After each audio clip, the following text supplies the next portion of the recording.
What happens when deep-seated prejudice and bloated entitlement collide inside the pressurized cabin of a transatlantic flight? You might expect a heated argument, maybe an apology and an awkward 7 hours.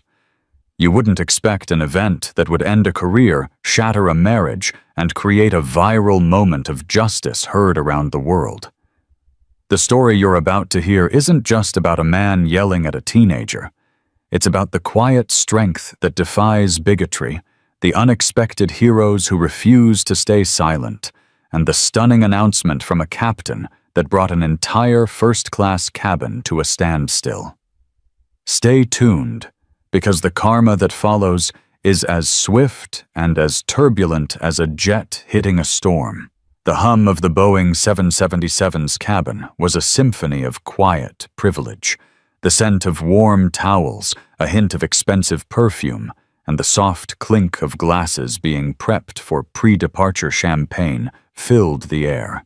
This was the sanctuary of Flight 88 from London Heathrow to New York's JFK, a world sealed off from the chaos of the main terminal.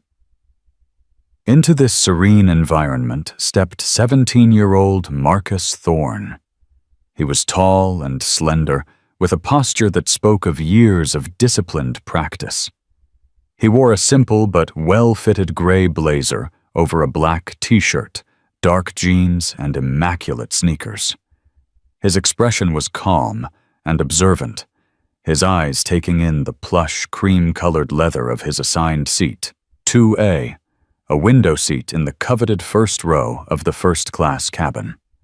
Slung over his shoulder was a backpack, and in his right hand he carefully carried a sleek black carbon fiber case that was unmistakably for a cello. He found his seat, slid the cello case gently into the adjacent private closet, as instructed by the welcoming flight attendant, and settled into the spacious pod. He pulled out a worn copy of Gödel Escher Bach, an eternal golden braid, placed it on the polished wood-grain tray table, and began to lose himself in its complex patterns. He was polite to a fault, offering a soft "thank you," as the flight attendant, a warm-eyed woman named Sarah, offered him a choice of orange juice or champagne. He chose the juice. He was in his own world, a bubble of focus and quiet anticipation. He was on his way to New York to compete in the final round of the prestigious Averton International Music Competition, a prize that could launch the career of any young classical musician. This flight, this first-class seat, wasn't a luxury his family could afford. It was part of the prize package for becoming a finalist, sponsored by the airline itself through its Rising Stars arts program. For Marcus, the seat wasn't a status symbol. It was a quiet space to prepare his mind for the most important performance of his life. The tranquility was broken by the arrival of Robert and Linda Peterson. Robert, in his mid-50s, was a man who wore his success like a suit of armor. His crisp, expensive shirt was slightly too tight around his thick neck, and his face was perpetually flushed with an air of self-importance. He was a senior vice president of acquisitions for InnovaCore Tech, a fact he often found a way to drop into conversation within minutes of meeting someone. His wife Linda trailed a step behind him, a woman whose own personality seemed to have been eroded over years of orbiting her husband's immense ego. Robert Peterson scanned the cabin with a proprietary air, his eyes briefly flicking over Marcus. It was a glance that lasted no more than a second, but it was laden with a complete dismissive assessment. His gaze saw a black teenager in expensive sneakers, a kid who in his mind simply did not compute in this environment. He nudged his wife toward their seats, 2C and 2D, directly across the aisle from Marcus. "Can you believe this?" Robert muttered to Linda, just loud enough for Marcus to hear over the cabin's hum. "They're letting kids from Coach wander up here to take a look now. The standards are just gone." Marcus didn't react. He had heard variations of that sentiment his entire life. He had learned long ago that engaging with such casual prejudice was a fool's errand. He kept his eyes on his book, his posture unchanged. The best response, his grandfather had always told him, was to be so excellent that they couldn't ignore your right to be there. But Robert Peterson was not a man to be ignored. After stowing his own luggage, with a series of loud, self-important grunts, he settled into his seat and immediately flagged down the flight attendant, Sarah. "Excuse me," he said, his voice a low boom. "I think there's been a mistake. You have a young man from economy sitting in seat 2A. He gestured with a flick of his thumb toward Marcus, not even deigning to look at him. Sarah smiled her professionally polite, unshakable smile. "No mistake, sir. He's in his assigned seat. Can I get you a glass of champagne to start?" Robert's face tightened. The easy dismissal of his concern was an affront. "His assigned seat, really?" He leaned across the aisle, his voice now taking on a patronizing, saccharine tone. "Son," he said, his eyes finally locking onto Marcus.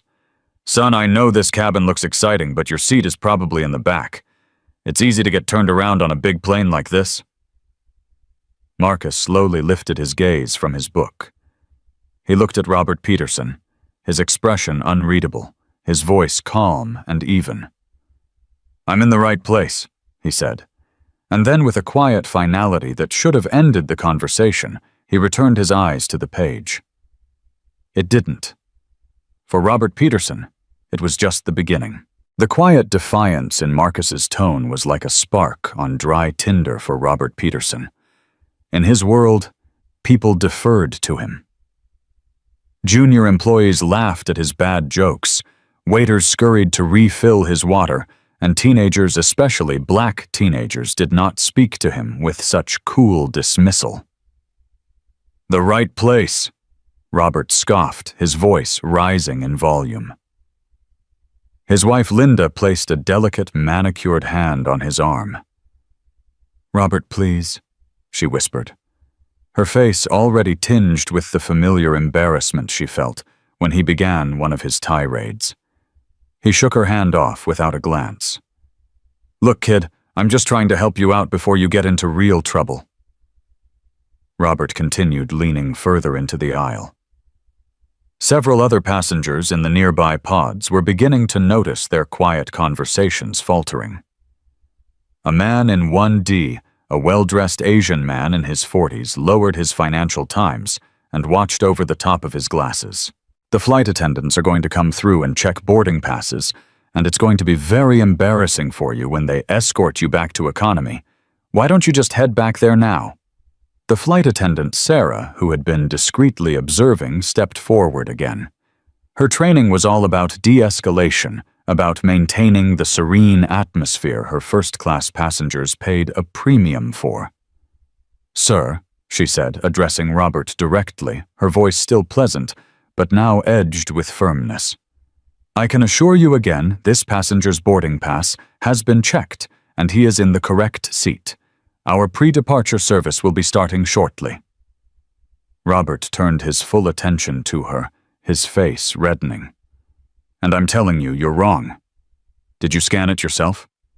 Look at him. Does he look like he belongs here? Maybe he found the ticket. Maybe it's a fake. Are you even checking for that anymore?" The accusation hung in the air, ugly and sharp. It was no longer about a simple seating mistake. It was a direct challenge to Marcus's very presence, his legitimacy. Marcus slowly closed his book, the soft thud of the cover echoing in the now tense silence. He placed his hands on his knees, his posture still relaxed, but his eyes were now fixed on Robert. "Sir," Marcus said, his voice dangerously quiet, "I don't know who you are or why you're so concerned with my travel arrangements, but I paid for this seat, or rather it was paid for on my behalf. My boarding pass is in my pocket, and the name on it is Marcus Thorne. It matches my passport. Is there anything else I can help you with?" The articulate, formal response seemed to enrage Robert even more. He saw it not as a plea for civility, but as mockery. "Paid for on your behalf," Robert barked out a short, ugly laugh. "Oh, I get it. Of course. Let me guess. Daddy's a basketball player, a rapper, splashing out money he didn't earn on his kid?" The words were a physical blow. Every stereotype, every lazy racist assumption was now laid bare. Marcus felt a hot flush of anger rise in his chest, but he forced it down, picturing his cello teacher, Dr. Alistair Finch, a man who preached that grace under pressure was as important as any musical technique. "Don't let them drag you into the mud," Alistair would say. "It's what they want." Linda Peterson was now whispering frantically to her husband. "Robert, for God's sake, stop it! You're making a scene!" "I'm making a scene!" he roared, now standing up fully in the aisle, his bulk casting a shadow over Marcus. "I'm a million-mile flyer with this airline. I practically pay this woman's salary. I have a right to ensure the integrity of this cabin. I pay thousands for this ticket so I don't have to deal with this." He waved a dismissive hand in Marcus's direction. The man in 1D David Chen had now put his newspaper down entirely. He was a tech investor, a man who built his career on reading people and situations. He saw a classic case of an entitled bully high on his own perceived importance, and a young man displaying a level of composure that was frankly astonishing. He discreetly positioned his phone on his lap, its screen facing the aisle. Sarah, the flight attendant, knew the situation was now beyond her control. Her smile was gone, replaced by a mask of professional seriousness. "Sir, I'm going to have to ask you to return to your seat and lower your voice. You are disturbing the other passengers and creating a hostile environment." "Hostile? I'll show you hostile!" Robert bellowed, jabbing a finger first at Sarah, then at Marcus. "Get your supervisor. Or better yet, get the captain. I want this kid off the plane. He's probably carrying something in that ridiculous case of his. I want him and his bag searched and removed. Now." The threat was clear. The accusation, baseless and vile, had escalated from prejudice to a direct accusation of wrongdoing and potential danger. The entire cabin was now silent, all eyes fixed on the unfolding drama. Passengers in the business class cabin just behind the curtain were beginning to crane their necks, sensing the disturbance. Marcus finally stood up. He was taller than Robert gave him credit for, and he met the older man's furious gaze without flinching. "You've said enough," Marcus said, his voice low and cold. Sarah, seeing the potential for a physical confrontation, immediately spoke into the small phone connected to the cockpit. "Purser to flight deck. We have a code orange situation in the first-class cabin. A passenger is verbally abusive and refusing to comply with crew instructions, requesting captain's presence at seat 2D. The request had been made. The point of no return had been crossed. The quiet hum of the 777's cabin now felt like the silence before a lightning strike. The words "Code Orange" sent a ripple of alarm through the crew and the few passengers who understood airline terminology. It signified a serious security issue involving an unruly passenger. For Robert Peterson, however, hearing the flight attendant call for the captain was a victory. In his mind, the highest authority was now being summoned to validate his worldview and remove the anomaly that was Marcus Thorne. "Finally," Robert sneered, sinking back into his seat with a triumphant smirk. "Someone with some actual authority. You'll see. They'll take one look at this situation and know who's right." He winked at his wife, but Linda refused to meet his gaze. She had sunk into her seat, her face pale, wishing she could disappear into the expensive leather upholstery. The few minutes it took for the captain to arrive felt like an eternity. The cabin was a tableau of discomfort. Most passengers stared resolutely out their windows or at the blank screens in front of them, desperate not to be involved. A few, however, watched openly, their faces a mixture of disgust and morbid curiosity. David Chen, in 1D, kept his phone steady, the lens capturing Robert's smug expression and Marcus's stoic silence. Marcus had remained standing. He wasn't aggressive, but he wasn't going to cower. He stood by his seat, his arms crossed loosely, his breathing steady. He was channeling every ounce of his discipline, treating this as a performance. He would not give this man the satisfaction of seeing him crumble. The cockpit door opened with a quiet hiss, and out stepped not the grizzled, middle-aged man Robert had clearly been expecting, but a woman in her late 40s with sharp, intelligent blue eyes and blonde hair pulled back in a severe professional bun.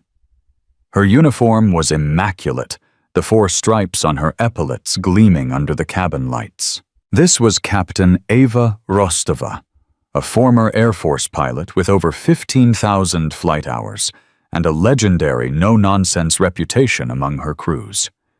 She didn't stride into the cabin. She owned it. Her presence instantly shifted the atmosphere from a public squabble to a serious command situation. She walked directly to Sarah, who gave her a quick, hushed summary of the events, pointing to Robert and then to Marcus. Captain Rostova listened intently, her expression unreadable. She nodded once, then turned her steely gaze on Robert Peterson. "Sir, I'm Captain Rostova," she said, her voice calm and carrying an unmistakable weight of authority. "I understand you have a concern." Buoyed by what he perceived as a receptive ear, Robert launched into his story, painting himself as the vigilant, concerned passenger.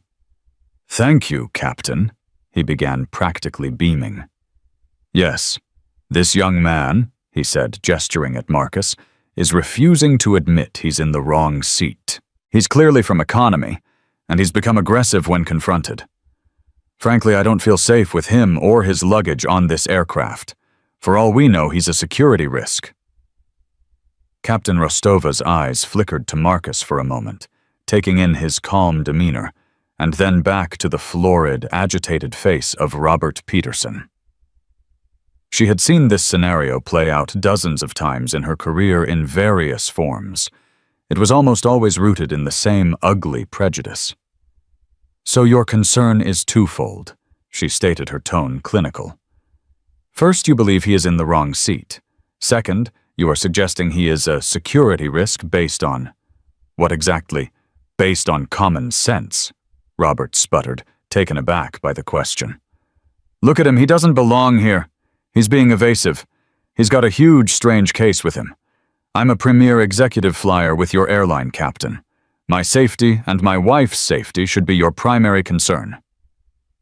Captain Rostova gave a slow, deliberate nod. She then turned to Marcus. "Young man, may I see your boarding pass? And your passport, please." Marcus wordlessly reached into his jacket, produced the documents, and handed them to her. The captain examined them carefully. "Marcus Thorne, seat 2A. Passport matches," she said, her voice clear and audible to everyone in the surrounding seats. She handed them back to Marcus with a respectful nod. "Thank you, Mr. Thorne." She then turned her full attention back to Robert, her expression now hard as granite. "Mr. Peterson," she said, the honorific now sounding like an indictment. "Mr. Thorne is in his correct assigned seat, which he is fully entitled to occupy. Your first concern is therefore invalid. As for your second concern, that he is a security risk, you have provided no evidence for this whatsoever, aside from your own personal feelings. Making a baseless security accusation against a fellow passenger is a serious offense on a commercial aircraft. A very serious offense." Robert's smug confidence began to visibly deflate, replaced by a flicker of panic. He had overplayed his hand. "Now hold on," he stammered. "I was just being cautious."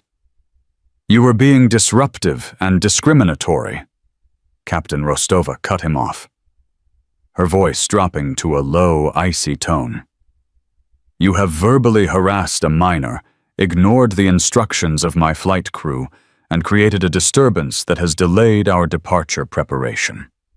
This is my aircraft, Mr. Peterson. My rules. And you have broken several of them." She paused, letting the weight of her words settle in the silent cabin. The power dynamic had been completely inverted. Robert Peterson, the self-proclaimed king of the cabin, was now just a chastened passenger being dressed down in front of his peers.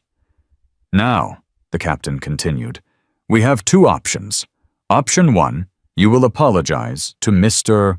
Thorne and to my flight attendant, sit down, and I will not hear another word from you for the entire 7-hour flight to New York. If I do, we will divert to the nearest airport, where you will be met by law enforcement. Option 2, I deplane you right now here in London, and you can find your own way to New York. Your choice." The ultimatum was absolute. Robert's face cycled through a kaleidoscope of emotions: shock, rage, humiliation, and finally a grudging, resentful submission. He was trapped. Being arrested was a non-starter, and being kicked off the flight would be a professional and personal nightmare. He mumbled, his eyes fixed on the floor. "Fine, I'm sorry." It was a pathetic, barely audible apology directed at no one in particular. "I don't think they heard you," Captain Rostova said, her voice unwavering. Robert's head snapped up, his eyes burning with impotent fury. He looked at Marcus, then at Sarah, and forced the words out through clenched teeth. "I'm sorry." "Good," the captain said, her tone leaving no room for argument. "Now sit down." Robert Peterson collapsed back into his seat, his face a mask of thunderous humiliation. The immediate crisis was over. But Captain Eva Rostova was not finished. She walked to the front of the cabin, picked up the intercom phone, and pressed the button to address the entire aircraft. "Good morning, ladies and gentlemen. This is your captain speaking." The whole plane was about to hear the real story. The soft chime that preceded a cockpit announcement echoed through the aircraft from the privileged suites of first class to the tightly packed rows in the rear of economy. For most passengers, it was an expected part of the pre-flight routine, a welcome, a flight time update, a mention of expected turbulence. But for the passengers in the first-class cabin who had just witnessed the tense drama, the chime carried a different weight. They knew this wasn't going to be a standard announcement. Every eye was on Captain Rostova as she stood at the bulkhead, her expression firm and resolute. Robert Peterson, still simmering with rage in seat 2D, looked like he wanted the floor to swallow him whole. "Good morning, ladies and gentlemen. This is your Captain Eva Rostova." Her voice began calm and professional, yet imbued with a certain gravity that commanded attention. "I'd like to apologize for the slight delay in our departure this morning. We had a brief customer service issue here in the forward cabin which has now been resolved." She paused. It was a standard corporate-approved way of glossing over an incident, but she wasn't finished. "Usually we like to maintain the privacy of all our passengers," she continued, her voice shifting subtly, taking on a more personal, more deliberate tone. "However, today I feel it's necessary to make an exception. I believe that respect and decency are not optional extras, but standard operating procedure, both for my crew and for the people we serve. And when one of our guests is treated with profound disrespect, I believe it is our duty to respond with profound respect." A murmur went through the cabin. This was highly unusual. Captain Rostova's eyes briefly met Marcus's. She saw not arrogance, but a quiet, weary dignity that seemed far too old for his 17 years. "We have a very special guest flying with us today, in seat 2A, she announced, her voice resonating with pride. "His name is Marcus Thorne, He is not just a passenger, he is a celebrated musician and a brilliant young scholar. Robert Peterson's head, which had been bowed in shame, slowly lifted. His eyes widened in disbelief. "Mr. Thorne," the captain's voice continued, "is a cello prodigy who at just 17 years old has been recognized as one of the most promising classical musicians of his generation. He is flying to New York today because he is one of only 3 people from around the globe to be selected as a finalist for the Averton International Music Competition, one of the highest honors a young instrumentalist can achieve." The information landed with the force of a physical blow. The quiet, unassuming teenager Robert had tried to bully and belittle was in fact an elite talent, a young man of immense discipline and achievement. The other passengers were now looking at Marcus with a newfound sense of awe and admiration. The man in 1D, David Chen, allowed himself a small, satisfied smile. His camera was still recording, but Captain Rostova still hadn't delivered her final devastating payload. "Furthermore," she went on, her voice now ringing with authority, "Mr. Thorne is not here on his family's dime, as one passenger loudly assumed. He is flying as a distinguished guest of this airline.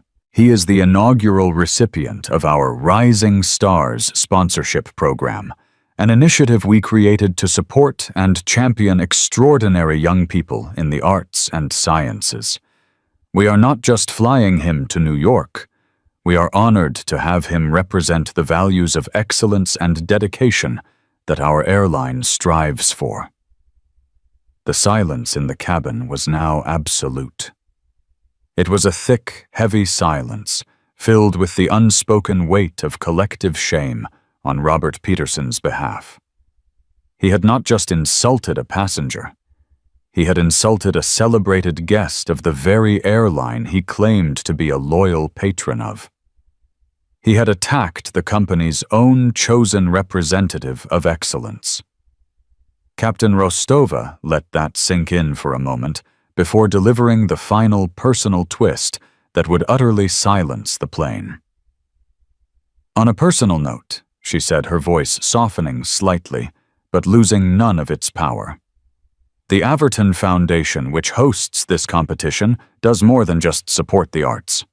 Their philanthropic grants also fund critical medical research. 15 years ago, a grant from the Averton Foundation funded the experimental treatment that saved my younger brother's life from a rare form of leukemia. So to us and to me, an invited guest of the Averton Foundation is the most important person on this aircraft today." She placed the phone back in its cradle with a definitive click. The announcement was over. The silence that followed was unlike any other. It wasn't just quiet. It was stunned. Every passenger in the first-class cabin was now looking at Marcus Thorne with something approaching reverence. Then they looked at Robert Peterson with undisguised contempt. He had shrunk in his seat, his face ashen. His world, built on a fragile foundation of bluster and perceived status, had been publicly and systematically dismantled in less than 2 minutes by a pilot who wielded her words with the precision of a surgeon. The flight attendant, Sarah, walked over to Marcus's seat. She leaned down and whispered, "Mr. Thorne, on behalf of the entire crew, I am so deeply sorry for what you just experienced. If there is anything at all we can do for you, please don't hesitate to ask." Marcus looked up at her, and for the first time since the ordeal began, a small, genuine smile touched his lips. "Thank you," he said softly. "I'm okay." As the plane finally began its pushback from the gate, the social order of the first-class cabin had been irrevocably rewritten. The man in the expensive suit was now a pariah, ignored by the crew and ostracized by his fellow passengers. And the quiet black teenager with the cello was the cabin's undisputed guest of honor, The flight to New York would be long and quiet, but the fallout from Robert Peterson's actions was just beginning to gather storm clouds on the horizon. The 7-hour flight across the Atlantic was the most excruciatingly silent journey of Robert Peterson's life. He felt the burning stares of the other passengers every time he shifted in his seat. The flight attendants served him with a detached, icy professionalism that was far more chilling than outright hostility. They performed their duties, but they refused to engage with him. He was a non-person. His wife Linda had put on noise-canceling headphones the moment the seatbelt sign went off and had not spoken a single word to him. The chasm between their seats felt as wide as the ocean they were crossing. Robert, stewing in a toxic cocktail of humiliation and self-pity, refused to accept blame. In his mind, he was the victim. The captain was a bleeding-heart liberal on a power trip. The flight attendant was incompetent. And the kid was an arrogant punk who had intentionally embarrassed him. He spent the flight mentally drafting a scathing letter to the airline's CEO, a man he'd met once at a charity golf tournament. He would have their jobs. He would make them pay. Meanwhile, a few rows ahead, a very different kind of work was being done. David Chen, the tech investor in 1D, had been deeply impressed by Marcus Thorne's composure and disgusted by Robert Peterson's behavior. He was also a pragmatist. He knew that a man who behaved like that in public likely behaved the same way in a boardroom. Men like Robert Peterson were liabilities. They created toxic work environments and opened companies up to lawsuits. Using the plane's expensive Wi-Fi, David did a quick search for Robert Peterson, Senior VP of Acquisitions. The first result was a glowing bio on the website of InnovaCore Tech. David's blood ran cold. InnovaCore Tech was a mid-sized data analytics firm that his venture capital company, a prominent Silicon Valley fund called Nexus Ventures, was in the final stages of due diligence with.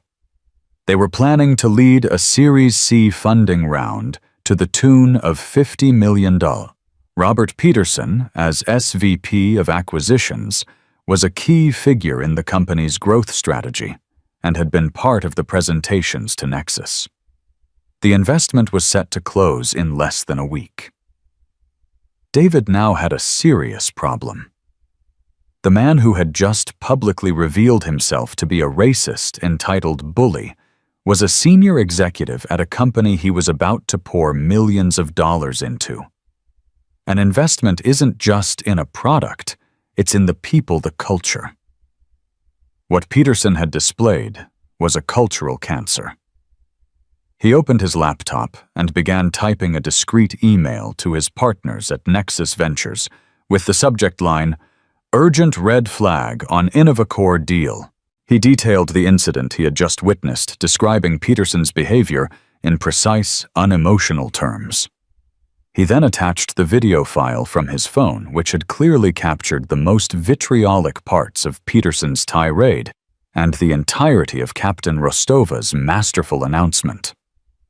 "This is not a simple HR issue," he wrote. "This is a reflection of leadership and culture." Peterson's behavior was not just inappropriate, it was a display of deep-seated prejudice and a shocking lack of judgment. This is the man they have representing them in major acquisitions. What other liabilities exist within their culture? I am recommending we put an immediate and indefinite hold on the Series C funding, pending a full review of InnovaCore's executive team and corporate culture. We cannot in good conscience attach our firm's name and capital to a company where this kind of behavior is present at the senior VP level. He hit send. The email shot from the plane across a satellite and into the inboxes of some of the most powerful investors in Silicon Valley. The karma for Robert Peterson was no longer a matter of social shaming.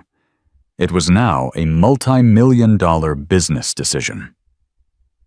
As the flight began its descent into JFK, Marcus Thorne was going over musical scores in his head. His mind focused on his performance. Robert Peterson was fantasizing about revenge, and David Chen was watching the sprawling lights of New York appear, knowing he had just detonated a bomb that would completely reshape the professional landscape for the man sitting a few rows behind him. The real twist wasn't just that Marcus was a prodigy, or that the captain had a personal connection to his mission. The twist was that in the hyper-connected world of modern business, the man Robert had chosen to bully held no power over his fate. But the silent witness in seat 1D held his entire career in the palm of his hand, and he had just closed his fist. The moment the wheels of Flight 88 touched down at JFK, the fragile peace of the cabin dissolved. The passengers eager to escape the lingering tension were on their feet the second the seatbelt sign pinged off. Robert Peterson, desperate to reclaim some semblance of his shattered authority, was the first to grab his bags, shoving past others in his haste to get off the plane. He gave Marcus a final withering glare, a silent promise of retribution. Marcus didn't even notice. He was graciously accepting well wishes from several other passengers and Captain Rostova herself, who had come out to see him off personally. "Break a leg, Mr. Thorne," she said with a warm smile. "Make us proud." "I'll do my best, Captain," Marcus replied, his gratitude sincere. "And thank you for everything." By the time Robert and a still silent Linda cleared customs and were in the back of a taxi heading into Manhattan, his phone began to buzz. He ignored it, ranting to his wife about the letter he was going to write. "I'll have her pilot's license reviewed. I'll sue for defamation. This is an outrage," Linda finally snapped. "Oh, shut up, Robert," she said, her voice trembling with a rage that had been simmering for years. "Just shut up. You weren't the victim. You were the villain. I have never been more mortified in my entire life. We're not discussing this. I'm staying at my sister's." Before he could process this unprecedented rebellion, his phone buzzed again, this time with a text message. It was from his CEO, Jonathan Fields. The message was stark. "Call me now. Urgent." A knot of dread tightened in Robert's stomach. He stepped out of the cab on Park Avenue as Linda directed the driver to continue on to Brooklyn. Standing on the sidewalk amidst the city's chaos, he dialed his boss. "John, what's up?" he asked, trying to sound casual. The voice on the other end was glacial. "Don't John me, Bob. Where are you?" "Just landed from London. In the city now." "Good. Don't bother coming into the office tomorrow. Or ever again." The words hit Robert like a physical blow. What are you talking about? Did that captain call you? It's a complete misunderstanding, a total fabrication." "A fabrication, Bob." Jonathan's voice was laced with disbelief. "A fabrication. I'm looking at a video of you clear as day, screaming at a teenager and a flight attendant. A video that was sent to me by David Chen of Nexus Ventures. Do you know what else David Chen sent me, Bob?" Robert was speechless. "He sent me an official notice that Nexus is pulling out of the Series C financing." Jonathan's voice rose to a furious shout. $50 million. Gone. He called your behavior a symptom of a rotten and litigation-prone corporate culture. He said, and I quote, "If that's who you have negotiating your deals, we can't trust your judgment on anything." The world began to spin around Robert. David Chen. The quiet Asian man in 1D. He had recorded him. He was with Nexus, the dots connected in a horrifying, catastrophic constellation. But that's not fair." "It was a private matter," Robert stammered. "There's nothing private about a public meltdown at 35,000 feet, you idiot," Jonathan roared. "The video is already on Twitter. Someone else on the plane must have posted it. It has 100,000 views. The airline's name is trending. Innovacore is mentioned in the comments. Our stock is going to get hammered in pre-market trading tomorrow. You haven't just embarrassed yourself, Bob. You've jeopardized this entire company. You are a multi-million-dollar liability." "John, please," Robert begged, his voice cracking. "I can fix this. I'll apologize." "Apologize." "It's too late for that. You're done, Bob. HR will be in touch with your severance package. What's left of it after our lawyers assess the damages to the company. Lose this number." The line went dead. Robert stood frozen on the sidewalk, the phone still pressed to his ear. The sounds of the city, the sirens, the horns, the chatter faded into a dull roar. In the space of a 10-minute phone call, his entire life had been dismantled. His career was over. His reputation was destroyed. His access to capital and power, the very things that defined him, had vanished. He looked at his reflection in the dark window of a storefront, a flushed, terrified, middle-aged man utterly and completely alone. He had tried to eject a teenage boy from a first-class cabin because he felt the boy didn't belong. Now, in a stunning reversal of fortune, Robert Peterson was the one who had been violently and irrevocably ejected from the world he had worked his whole life to occupy. The hard karma had hit back, not like a gentle tap on the shoulder, but like a catastrophic, career-ending collision. The days that followed the landing of Flight 88 were not merely a continuation of the event, but a series of seismic shockwaves that radiated outwards, irrevocably altering the landscape of every life it had touched. For one man, it was a slow, agonizing public execution. For another, a baptism by fire into a world he never expected. For Robert Peterson, the first 24 hours were a blur of denial and impotent rage. After Jonathan Fields's brutal phone call, he had stumbled into a soulless hotel bar in Midtown, ordering scotches with a trembling hand. He was the victim here, he told himself. A victim of corporate cowardice of a world gone mad with political correctness. He drafted furious emails on his phone to his CEO, to the airline's board, to his lawyer screeds, filled with threats of lawsuits and accusations of slander. They went unanswered. His corporate email was deactivated before he could even finish his second drink. His keycard to the executive suite at Innovacore's Park Avenue office was now a useless piece of plastic. The true horror began the next morning. A colleague he'd once considered a friend sent him a link with a simple text, "Bob, I'm so sorry." The link was to a viral Twitter moment. The video, shaky but clear, had been given a title by the internet, "The Karen of the Skies Gets Grounded by Captain Marvel." He watched his blood turning to ice as his own face, contorted with rage and arrogance, filled the screen. He heard his own voice dripping with condescending poison. "Did your rapper dad buy this for you?" The words, which had felt so powerful and righteous in the moment, now sounded like the pathetic braying of a bigoted fool. He saw himself shrink and wither under Captain Rostova's calm, surgical dismantling of his ego.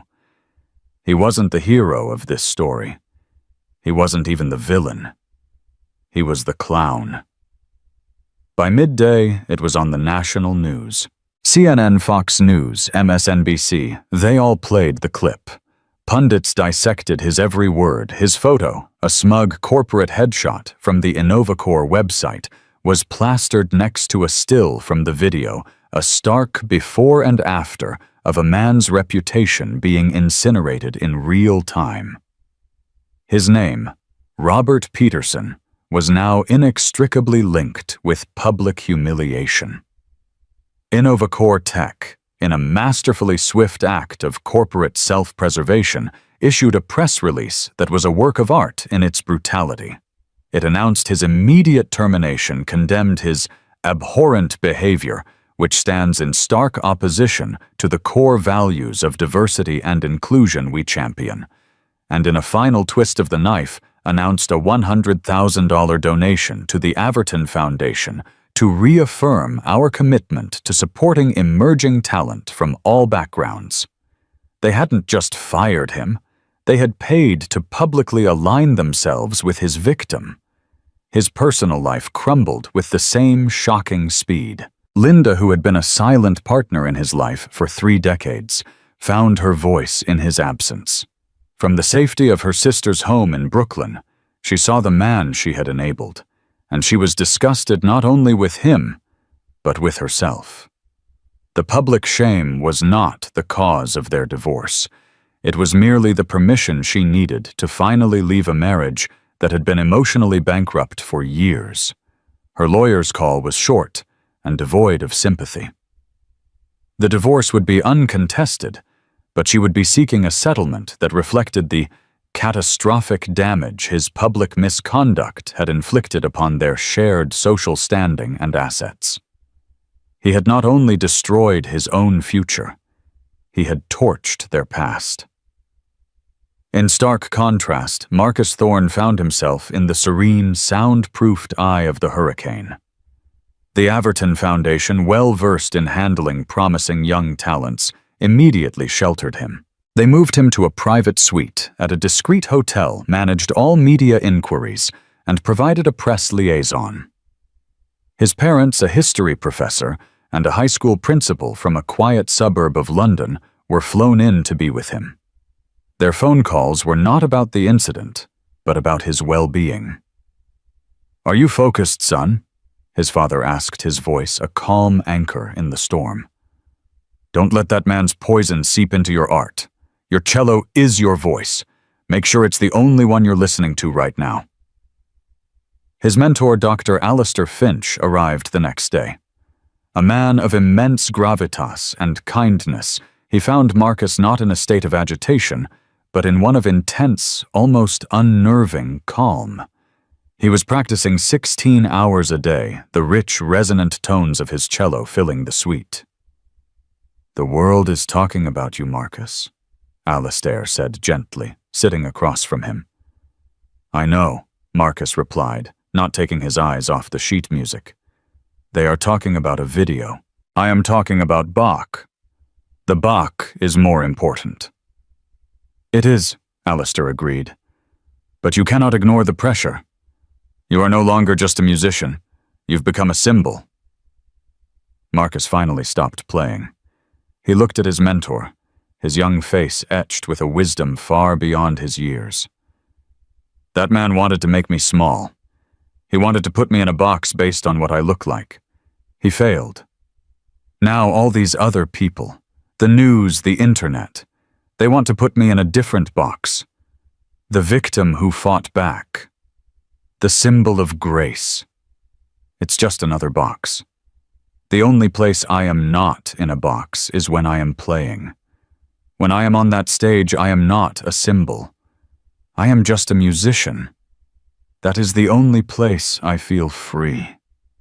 And so he poured everything, the humiliation, the anger, the surge of public support, the weight of sudden expectation into his instrument.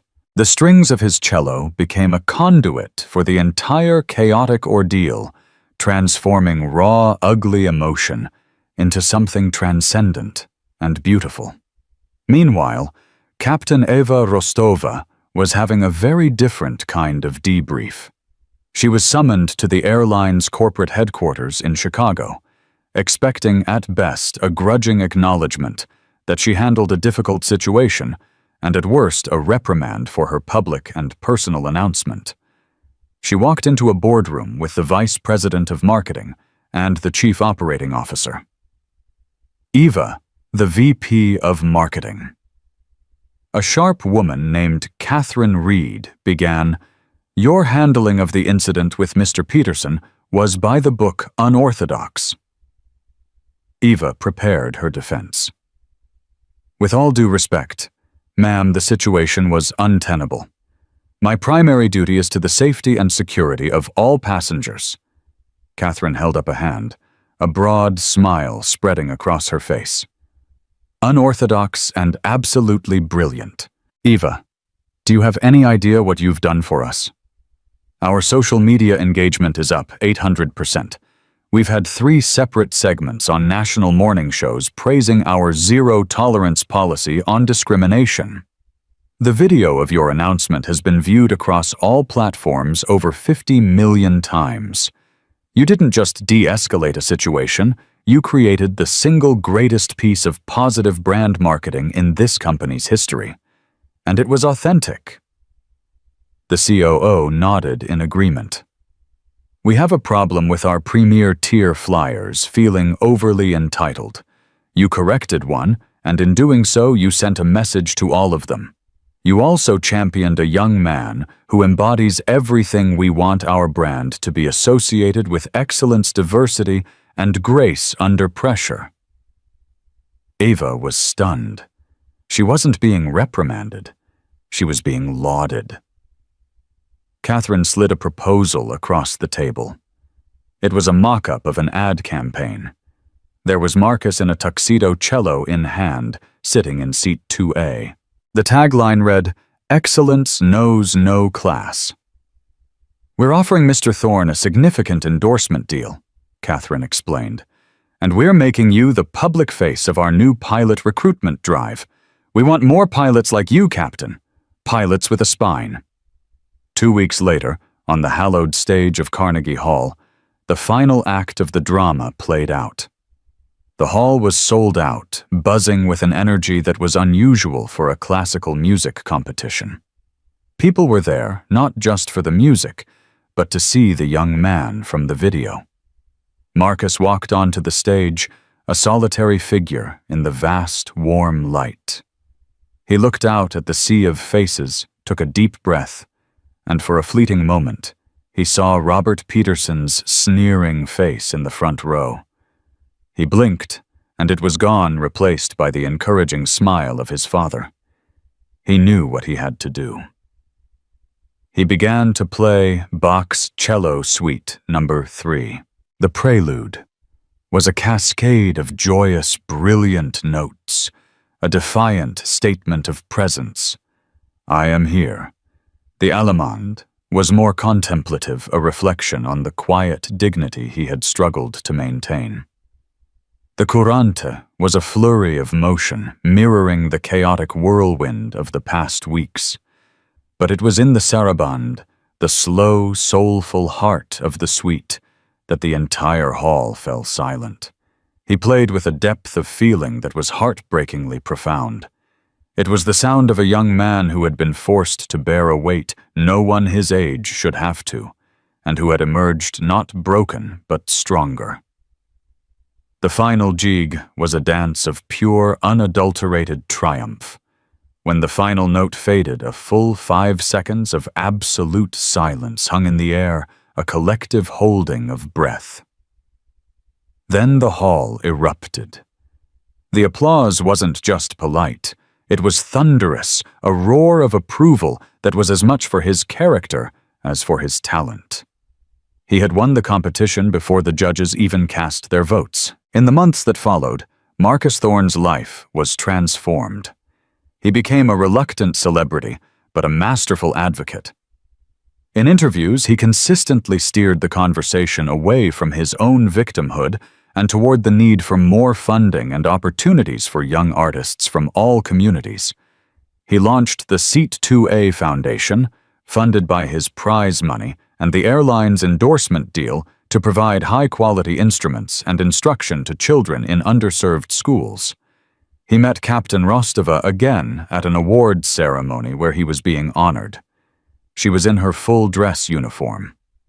"You know," she said to him quietly, away from the cameras, "I broke about 6 company rules with that announcement, but I'd do it again tomorrow." "You didn't just stand up for me, Captain," Marcus replied, shaking her hand. "You stood up for everyone who's ever been made to feel like they don't belong. You gave them a voice." As for Robert Peterson, there was no redemption arc. There was only a quiet, lonely fade into obscurity. He was a ghost in the digital machine he once prized, his name a permanent cautionary tale Googled by HR departments. He lived in a small, generic apartment, his days spent scrolling through articles about Marcus Thorne's latest sold-out concert or the success of the Excellence Knows No Class campaign. He saw the face of the boy he had tried to humiliate, and he saw the smiling, confident face of a global icon. It was the ultimate karma. His victim had become a symbol of everything he could never be, and his own name was now a synonym for the very prejudice that had led to his spectacular fall from grace. He had lost far more than a first-class seat. He had lost himself. That single flight changed everything. For one man, it was the end of his world. For another, it was the beginning of a global platform. This story is a powerful reminder that in our connected age, the consequences of our actions can travel faster than any jet. Robert Peterson's prejudice cost him his career, his marriage, and his reputation, a swift and devastating dose of real-world karma. But the true lesson lies in Marcus Thorne's incredible composure and Captain Eva Rostova's unwavering moral courage. They proved that the most powerful response to loud, ugly intolerance is not to sink to its level, but to rise above it with undeniable excellence and unwavering integrity. If this story of justice at 35,000 feet resonated with you, please take a moment to hit that like button. Share it with someone who needs to hear a story of hope and consequence. And most importantly, subscribe to our channel for more true stories where character is tested, heroes emerge in the most unexpected places, and karma delivers the final, satisfying verdict. Thank you for listening.